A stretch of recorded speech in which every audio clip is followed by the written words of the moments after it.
I measure the progress of a community by the degree of progress which women have achieved. However good a constitution may be, if those who are implementing it are not good, it will prove to be bad. However bad a constitution may be, if those implementing it are good, it will prove to be good. I like the religion that teaches liberty, equality and fraternity.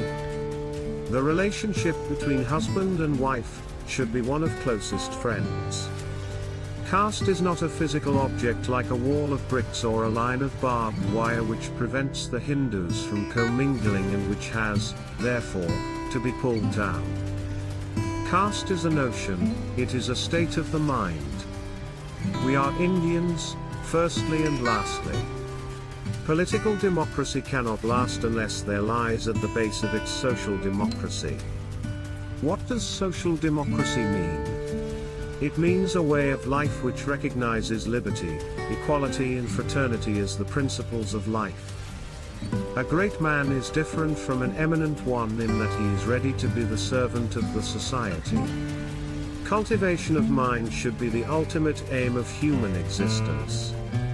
History shows that where ethics and economics come in conflict, victory is always with economics.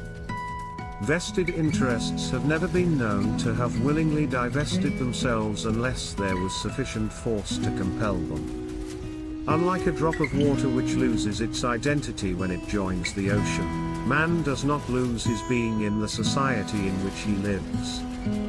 Man's life is independent. He is born not for the development of the society alone, but for the development of his self. Men are mortal.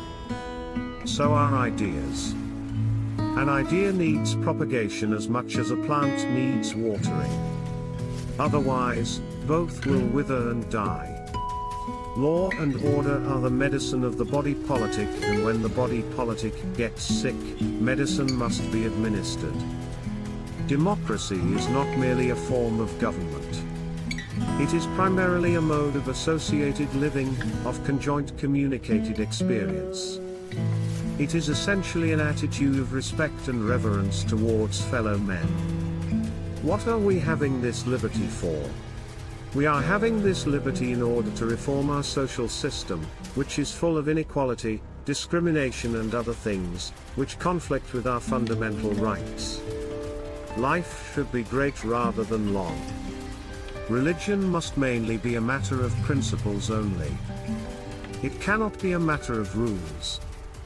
The moment it degenerates into rules, it ceases to be a religion, as it kills responsibility, which is an essence of the true religious act.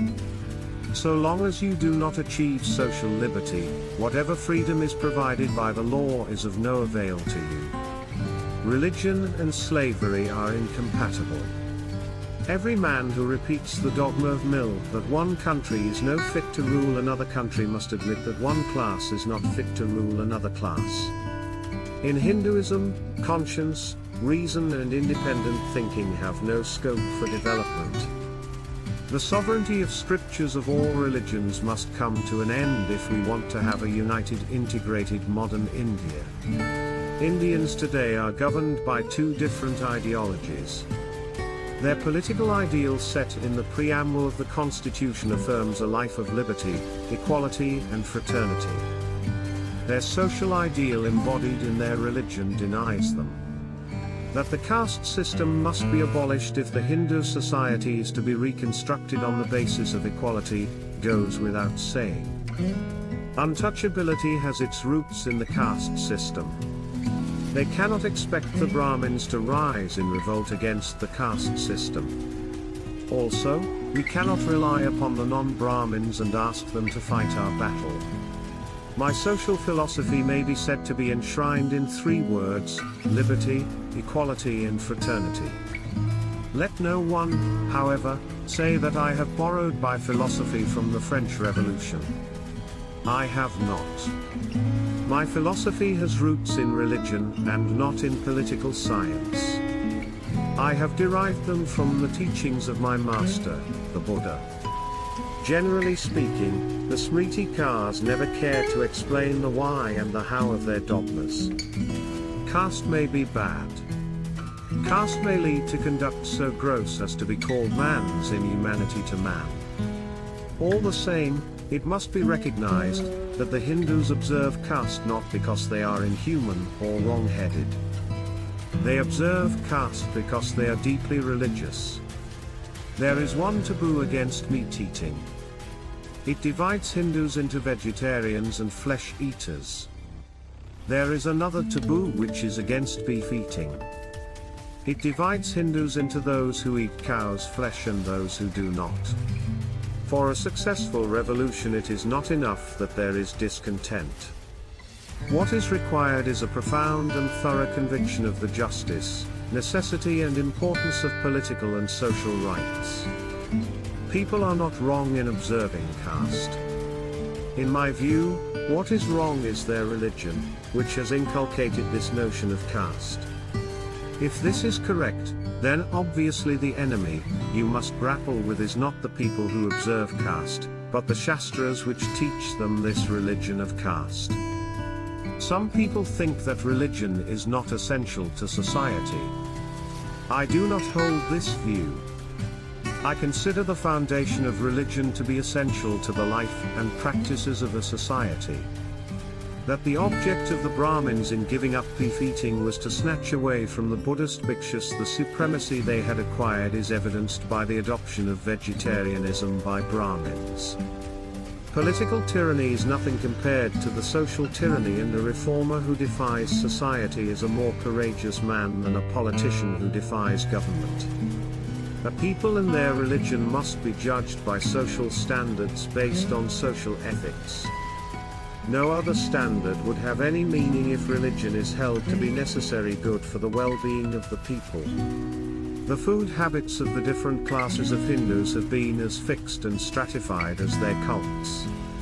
Just as Hindus can be classified on their basis of their cults, so also, they can be classified on the basis of their habits of food. An ideal society should be mobile, should be full of channels for conveying a change taking place in one part to other parts. In an ideal society, there should be many interests consciously communicated and shared. Some men say that they should be satisfied with the abolition of untouchability only, leaving the caste system alone. The aim of abolition of untouchability alone without trying to abolish the inequalities inherent in the caste system is a rather low aim. Indeed, the Muslims have all the social evils of the Hindus and something more. That something more is the compulsory system of purdah for Muslim women. These burqa women walking in the streets is one of the most hideous sights one can witness in India. I solemnly assure you that I will not die as a Hindu. Why is it that a large majority of Hindus do not interdine and do not intermarry? Why is it that your cause is not popular?